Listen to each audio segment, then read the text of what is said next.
Bom dia. Neemias, capítulo 7. Livro de Neemias, capítulo 7.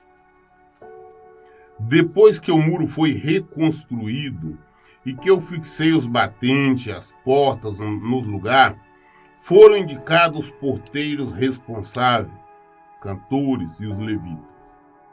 Para governar Jerusalém, nomeei o meu irmão Hanani, e com ele Hananias, comandante da fortaleza, pois era homem fiel e temente a Deus, mais do que a maioria dos homens. Em seguida eu os reuni e os recomendei a eles. Os portões de Jerusalém não poderão ser abertos antes que o sol esteja quente, isto é, alto no céu. E os porteiros devem fechar e trancar as portas antes de deixar as suas posições de serviço. Estabeleci também sentinela entre os cidadãos de Jerusalém, alguns nos seus postos e outros diante de suas casas. A cidade era imensa, contudo havia poucos habitantes nela, e as casas ainda não tinham sido totalmente reconstruídas. Então meu Deus colocou no meu coração que eu reunisse os nobres, oficiais e o povo para registrar a genealogia. E achei o livro da genealogia dos que foram os primeiros a retornar, e nele achei escrito o seguinte. Então, Neemias, depois de terminar a obra da reconstrução dos muros de Jerusalém, cidade de Jerusalém, né, porque como eu já disse, antigamente as cidades eram cidades cercadas, cidades muradas. Ele terminou e ele nomeia então o seu irmão como governador para governar Jerusalém. E nós lemos no início, né, até no primeiro capítulo 1 de Neemias, quando o irmão dele foi lá em Susa, onde ele estava, e ele procurou saber notícia de Jerusalém. O irmão dele, o Hanani, deu notícia que estava tudo queimado, tudo derrubado. Então agora ele coloca o Hanani como governador para governar Jerusalém, construíram-se os muros, ele nomeou o porteiro e determinou qual seria o procedimento, os momentos de fechar as portas e de abrir, exatamente para evitar evasões, evitar atos traiçoeiros da parte dos adversários. E agora ele vai pesquisar no livro de registro, as crônicas, seria o livro de registro, quem seria, por exemplo, os descendentes de os levitas, o povo que retornaram de Jerusalém, de qual tribo mesmo, para poder nomear, para trabalhar até na obra do Senhor, trabalhar exercer alguma função ali em Jerusalém. Esses são os descendentes da província que voltaram do exílio, os quais Nabucodonosor, rei da Babilônia, tinha levado como prisioneiros e escravos, e que retornaram para Jerusalém para Judá, cada um para a sua respectiva cidade, em companhia de Jerobabel, Jesua, Neemias, Azarias, Raamias, Naamani, Mardoqueu, Bilsan. Esse Mardoqueu é aquele que era o tio de Esther, que inclusive tem um livro de Esther. Esse é aquele mesmo Mardoqueu, ele também tinha retornado. Mardoqueu, Bilsan, Misperete, Bigvai, Neum e Baná. Este é o número dos homens do povo de Israel. E os filhos de Parós, os filhos de Parós, 2.172. Os filhos de Cefatias, 372. Os filhos de Ara, 652. Os filhos de Paate, Moabe, por meio da linhagem de Jesua e Joabe, 2.818. Dos filhos de Elão, 1.254. Os filhos de Zatu, 845. Os filhos de Zacai, 760. Os filhos de Binui, 648. Os filhos de Bebai, 628. Os filhos de Asgad, 2.322. Os filhos de Adonicão, 667. Os filhos de Bigvai, 2.067. Os filhos de Adin, 655. Os filhos de Ater, que também era conhecido pelo nome de Igziá, Ezequias, 95. Isguiá, Ezequias, 95. Os filhos de Assum, 328. Os filhos de Bezai, 324. Os filhos de Arif, 112. Os filhos de Beão, 95. Os filhos de Belém, de Netofá, 188. Os filhos de Anatote, 128. Os filhos de Bet-Asmavet, 42. Os filhos de Kiriat Jearim, de Sefir e de Beerot, 743.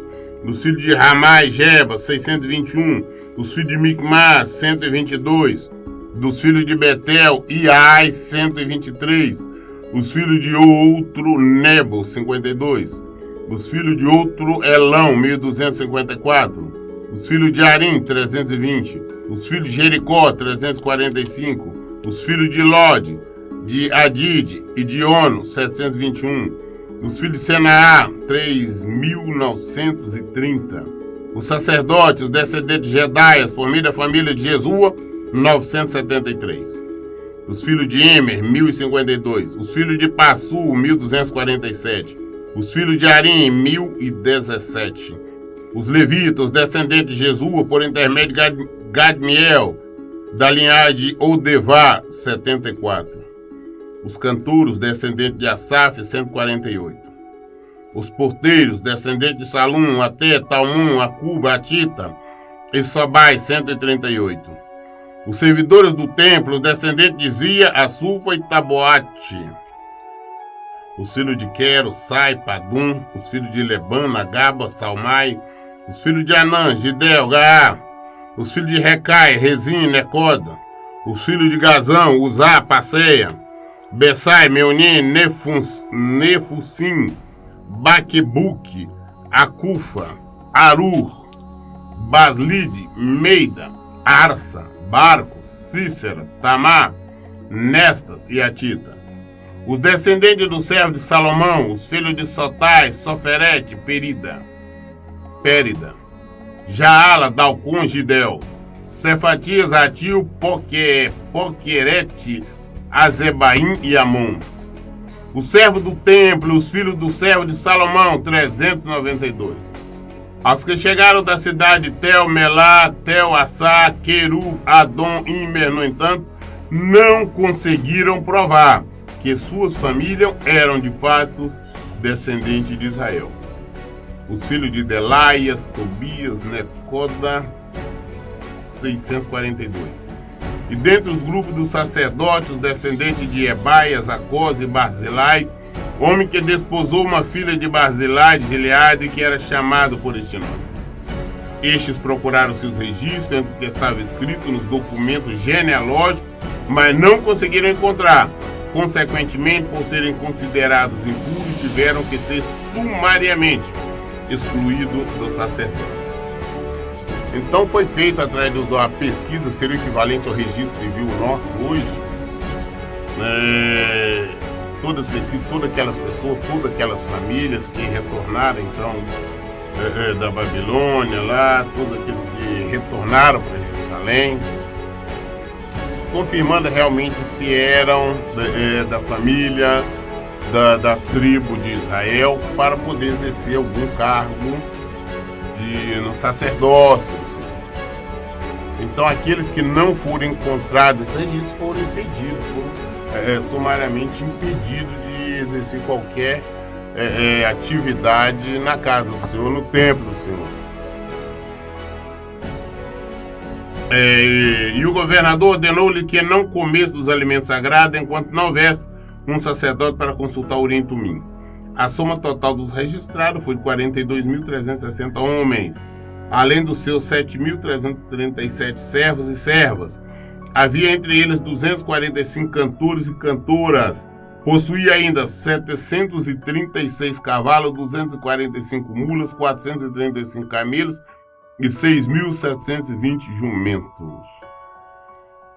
Tudo que eles trouxeram, né, de novo agora para Israel, para Jerusalém, para Judá, foi tudo nomeado às famílias, cada pessoa, uma espécie de um censo. Até mesmo o patrimônio deles, os animais que tinham, você vê que é coisa pequena, está iniciando novamente. O povo está vindo do exílio. Alguns dos chefes das famílias fizeram contribuições voluntárias para a obra no templo. O governador ofertou à tesouraria 8 quilos de ouro, 50 vasilhas para o serviço religioso e 530 vestes para os sacerdotes. Outros chefes de família deram à tesouraria da obra 160 quilos de ouro e 1.320 quilos de prata, tudo para a realização dos trabalhos de restauração do templo. A soma total trazida voluntariamente pelo restante do povo foi de 160 quilos de ouro, 1.200 quilos de prata e 67 vestes sacerdotais. Os sacerdotes, os levitas, os porteiros, os cantores e os servidores do templo, bem como algumas pessoas do povo e os demais israelitas, estabeleceram em suas próprias cidades. Então, apesar do pouco, tinha poucas pessoas, mas cada um ofertou de maneira voluntária. Não é aquela obrigação, não houve uma exigência. De maneira voluntária, eles doaram o que eles quiseram para a reconstrução do templo do Senhor. E nós vimos a quantidade que conseguiram. Neemias, capítulo 8.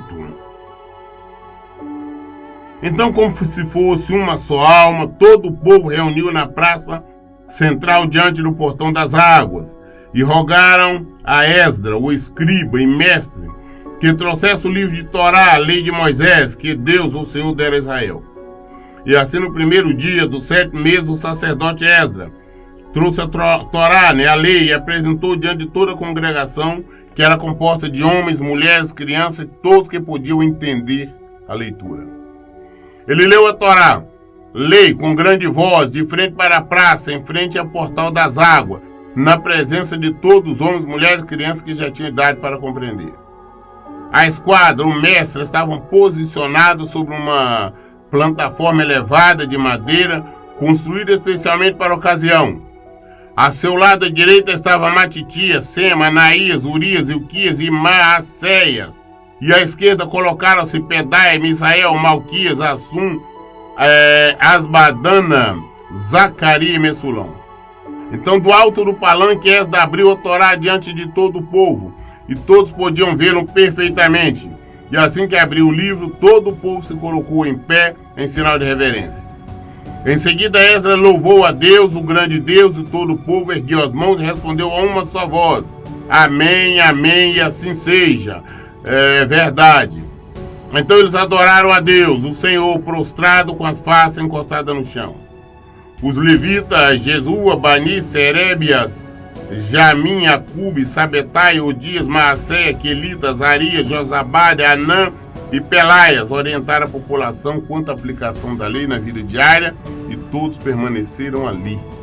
Leram o livro da Torá, a lei de Deus, interpretando, explicando, a fim de que todos os habitantes da cidade pudessem compreender bem os ensinos e as prescrições que ouviam. Então Neemias, governador, e Esdra, o sacerdote e escriba, juntamente com todos os levitas que estavam instruindo o povo, declararam à multidão: Este dia consagrado a Deus, o Senhor vosso Deus, não vos entristeceis, nem planteis, pois todo o povo chorava e lamentava os erros cometidos enquanto ouvia a palavra da Torá, da lei. E Neemias aproveitou a exortação e dispensou o povo, recomendando: Agora, pois, ide, comei e bebei, gordura e doçura, provai do melhor que tiver, e enviai algo aos que não têm nada preparado para si, pois este dia é santificado a Deus, nosso Senhor. Sendo assim, não vos entristeçai, eis que a alegria do Eterno é a vossa força. Então os levitas acalmaram todas as pessoas da Assembleia, explicando: Acalmai-vos e ficai em paz, porquanto este dia é santo. Não vos aflijai, nem vos amedrontai. E logo depois o povo começou a sair dali para comer, beber e distribuir porções de alimentos a todos quantos não tinham conseguido arranjar sua própria comida. E todos comemoraram com grande alegria, pois atenderam de coração as palavras que lhe haviam sido ministradas. Então, eles fazem então um palanque, né, tipo um estrado, um altar. E Esdras, o sacerdote, sobe lá, com algumas pessoas à direita, outras à esquerda. Todo o povo era em frente, homens, mulheres, crianças. E ele abre a lei, né, que seria a Bíblia da época que tinha. Ali seria Levítico, Levítico, Números. Então ele abre Deuteronômio, abre ali, começa ali a explicar o mandamento de Deus, falando muito sobre ali os 10 mandamentos, né? E ele começa então a pregar, ensinar o povo o que devia ser, como deveria viver. E o povo, naquele momento, ouvindo ali a palavra, ouvindo as ministrações, lembraram, perceberam o quanto eles tinham errado, o quanto eles tinham pecado. E um choro, mas um choro de arrependimento pelos pecados cometidos até então. Tudo que é referência, mas depois que acabou de Esdras, acabou de ministrar, Neemias então levanta e fala: gente, hoje não é dia de entristecer, não. Hoje é dia do Senhor, vamos olhar para frente, vamos nos alegrar, vamos comer, vamos beber. Cada um vocês vão à sua casa, vão se alegrar, comer do melhor. Procura saber quem vocês não têm condições, que não tem o que comer, envia para eles hoje, ajuda o seu próximo, manda comida para quem não tem condições, para que todos possam comer e se alegrar neste dia. E não é momento de tristeza. E todos foram então. Mas nós vemos a reverência, assim, quando Esdras começa a pregar, o povo todo se levanta, glorifica o Senhor, concorda, né, com amém, assim seja. Quando nós falamos amém, assim seja, nós sabemos que nós estamos concordando, são palavras de concordância. E ele assim, o povo ali depois em reverência, abaixaram, ajoelhando, com o rosto ao solo, orando. E depois nós vemos o choro de arrependimento, né? Arrependimento não porque eles estavam sofrendo, mas como eles tomaram consciência do erro deles, como eles tinham vivido no erro e no engano. Nós temos que aprender também, em primeiro lugar, pregar somente o Evangelho, a palavra de Deus. E segundo, nós temos que olhar para trás, para as nossas mazelas, os nossos erros, e nos arrependermos de todo nossos erros passados. Nós pecamos, temos que nos arrepender diante do Senhor, pedir perdão. O Senhor nos perdoa, mas nós temos que arrepender. Nós temos que entristecer com tudo aquilo que nós fizemos no passado. Pedir perdão e saber se nós realmente nos arrependemos, agora nós somos uma nova criatura, o Senhor nos perdoa e nós seguimos em frente. No segundo dia do mês, os chefes de família de todo o povo, os sacerdotes, os levitas, reuniram-se com o mestre Esdras para ouvir a exposição da Torá, a lei e os seus ensinos. Então descobriram no texto da Torá, da lei, que Deus, o Senhor, havia ordenado por intermédio de Moisés que os israelitas habitassem em tabernáculos, cabanas, durante a festa do 7º mês. Por esse motivo, proclamaram em toda a cidade, em Jerusalém: saiam onde trazei ramos de oliveira, ramos de zambuzeiro, ramos de árvore frondosa, para fazerem tendas segundo as orientações do que está escrito. Então o povo saiu e trouxe os ramos, e eles mesmos construíram cabanas nos terraços de suas casas, nos seus pátios, nos pátios da casa de Deus, e na praça junto ao portão das águas, e na que fica próximo ao portão de Efraim. Toda a congregação dos que tinham retornado do cativeiro armou suas barracas e nela habitou. Desde os dias de Josué, filho de Num, até aquele dia, os israelitas não haviam mais celebrado deste modo. Por isso, o júbilo que expressaram era especial. E Esdras leu a Torá, o livro da lei de Deus, todos os dias, desde o primeiro até o último. E eles comemoraram com festa, uma festa que durou 7 dias. E no 8º dia houve uma assembleia solene, tudo de acordo com o que estava prescrito. Porque na época, lá na lei, como nós já lemos anteriormente, Deus tinha determinado através de Moisés que durante as festas o povo deveriam pegar a folha, fazer cabanas, não dormir em casa, mas na festa fazer cabanas ali de árvore, para demonstrar lá o sacrifício, a luta, né? Que eles passaram ao sair do Egito. Então era uma festa tradicional judaica. Então eles fizeram essa festa, nunca mais tinham feito. Então quando Esdras leu, descobriram isso, assim, eles comemoraram essa festa também durante 7 dias, habitando ali em cabanas, feitas de galho de árvore. Neemias capítulo 9. No dia 24 deste mês, se juntaram os filhos de Israel sob jejum e vestido de pano de saco e terra, jogados sobre as cabeças em sinal de humilhação e arrependimento. E os de ascendência israelita, separados de todos os gentios estrangeiros, colocaram-se em pé e confessaram todos os erros, pecados e perversidades de seus pais, assim como suas faltas pessoais. Postaram-se de pé, cada um no seu lugar, leram atentamente o livro da Torá, a lei de Deus, seu Deus, durante toda a 4ª parte do dia, e passaram outras 3 horas reconhecendo e confessando humildemente seus pecados, enquanto adoravam o seu Deus. E assim, em pé na plataforma estavam os levitas, Jesua, Bani, Cadmiel, Sebanias, Buni, Serebias, Bani, Kenani, que em alta voz clamava por Deus, o Senhor, seu Deus. E os levitas, Jesua, Cadmiel, Bani, Azabneias, Serebias, Odias, Sebanias e Petaias, conclamavam a população, exclamando: levantai-vos, bendizei a Deus, o eterno vosso Deus, que vive desde sempre e eternamente. Bendito seja o teu glorioso nome. A tua majestade está acima das maiores expressões de louvor. Só tu és Deus, ó Senhor, criaste os céus e o universo, com todos os seus elementos, a terra e tudo quanto nela existe, os mares e tudo quanto nele há.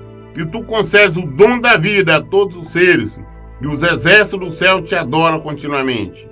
Tu és Deus, ó Senhor eterno, o Deus que escolheu Abraão e o tirou do Ur dos Caldeus e mudou o seu nome para Abraão, lhe deu, dando-lhe um novo significado. Observaste que o coração dele era leal a ti e celebraste com ele uma aliança, mediante a qual darias aos descendentes dele a terra dos cananeus, dos heteus, dos amorreus, dos perizeus, dos jebuseus e dos girgazeus. E tu cumpriste a tua promessa, pois tu és santo. Contemplaste também a aflição dos nossos antepassados no Egito e ouviste o clamor deles diante do Mar Vermelho. Realizaste sinais prodigiosos e maravilhas sem igual contra Faraó e contra todos os seus oficiais e contra todo o povo da terra dele, pois sabias com que arrogância eles haviam tratado. Assim passaste a ser conhecido e temido em toda a terra, e tua fama permanece até nossos dias. Dividiste o Mar Vermelho diante do teu povo, de modo que puderam atravessar seco. Entretanto, logo em seguida lançaste os seus perseguidores nas profundezas, como uma pedra em águas impetuosas. E mais, tu guiaste teu povo de dia como uma coluna de nuvem, de noite como uma coluna de fogo, a fim de marcar e iluminar o caminho que deveriam andar. Desceste sobre o monte Moriá, dos altos céus, falaste com teu povo e lhe deste normas justas, leis verdadeiras e orientações e mandamentos bons e úteis. Fizeste-os conhecer o teu santo sábado, lhe deste mandamentos, orientações, decretos, lei por intermédio de Moisés teu servo. Durante aquele período de fome lhe enviaste maná, pão do céu, e na sede tu mesmo lhe tiraste água da rocha. Orientaste teu povo para adentrar e tomar posse da terra que sob juramento havias prometido dar-lhe como herança. Contudo, nossos pais agiram com arrogância, endureceram a sua cerviz e preferiram não obedecer os teus mandamentos, recusando-se a te dar a devida atenção e não se lembrando nem se mostrando agradecido pelos prodígios que realizaste à vista de todos eles. Em vez de agirem com amor e respeito para contigo, tornaram-se orgulhosos e ainda mais teimosos, e na sua rebeldia escolheram um líder que acabaria por levar todos de volta à escravidão. Tu, no entanto, és um Deus sempre disposto a perdoar, bom, amoroso, misericordioso, leal, tardio em irar-se longânimo, e portanto não os abandonaste. Mesmo quando chegaram ao ponto de fundir para si um ídolo em forma de bezerro e o adoraram, proclamando que aquele era o Deus que os havia tirado do Egito, e mesmo quando cometeram ainda outras blasfêmias. Tu, ó Deus, não os abandonaste no deserto por causa da tua grande compaixão. De dia a coluna de nuvem não cessou de guiá-los pelo caminho, nem a coluna de fogo durante as noites deixou de iluminar o caminho no qual deveriam andar. Também lhe concedeste o teu bom e grandioso Espírito para instruí-los. Não retiraste da boca do teu povo o maná, pão, e quando tiveram sede, lhe proveste a boa água. Durante 40 anos o sustentaste no deserto, e nada se lhes faltou. As suas vestes não envelheceram, nem os seus pés sofreram qualquer inchaço. E ainda lhe deste reinos e povos que lhe repartiste em porções. Assim conquistaram a terra de Sion, rei de Esbom, e a terra de Og, rei de Bassã. Multiplicaste os teus filhos como as estrelas do céu, e trouxeste-os à terra dos que tinham dito aos seus antepassados que nela adentrariam para possuírem. Entraram os filhos, tomaram posse da terra, abatestes perante eles os habitantes da terra, os cananeus, e lhes entregaste nas mãos, como também os reis e os povos da terra, para fazerem deles conforme a tua vontade. Conquistaram cidades fortes, terra fértil, tomaram casas repletas de toda espécie de bens e previsões, cisternas já cavadas, vinhas e olivais, e muitas árvores frutíferas. Assim eles comeram, fartaram e se engordaram, e aproveitaram todas as coisas boas que lhe deste pela tua incomensurável bondade. Ainda assim teimaram em ser desobedientes, se rebelaram contra a tua pessoa. Deram as costas para a tua santa Torá, a lei, mataram os teus profetas que os tinha admoestado e advertido, a fim de que se voltassem para ti, e te fizeram ofensas abomináveis. Por esse motivo, os entregaste nas mãos dos seus inimigos, que os oprimiram, mas quando foram humilhados, clamaram a ti. Dos céus tu os ouviste, e na tua grande misericórdia concedeste libertadores que os livraram das mãos dos teus inimigos. Todavia, assim que voltavam a se sentir seguros, em paz e descansados, tornavam a pensar e a praticar tudo que é mal e reprovável diante de ti. Então os abandonavam às mãos dos seus inimigos para que dominasse sobre eles e os castigasse. E quando novamente clamavam a ti dos céus, tu os ouvias, e na grandiosa compaixão os livrava vez após vez. Tu os advertiste, a fim de que retornasse a sua Torá, lei. No entanto, eles insistiram em sua arrogância e desobedeceram os teus mandamentos, pecaram contra as tuas ordens, expressas pelas quais o homem vive, se lhes obedece de todo o coração. Cheio de teimosia e insensatez, te viraram as costas, tornaram-se, portanto, inflexíveis e se negaram a dar-te ouvidos. Contudo, durante muito tempo, foste paciente com eles. Por teu espírito, por intermédio dos teus profetas, os advertiste. Todavia não te deram ouvido nem atenção, de maneira que tiveste de entregá-los nas mãos dos povos limítrofes.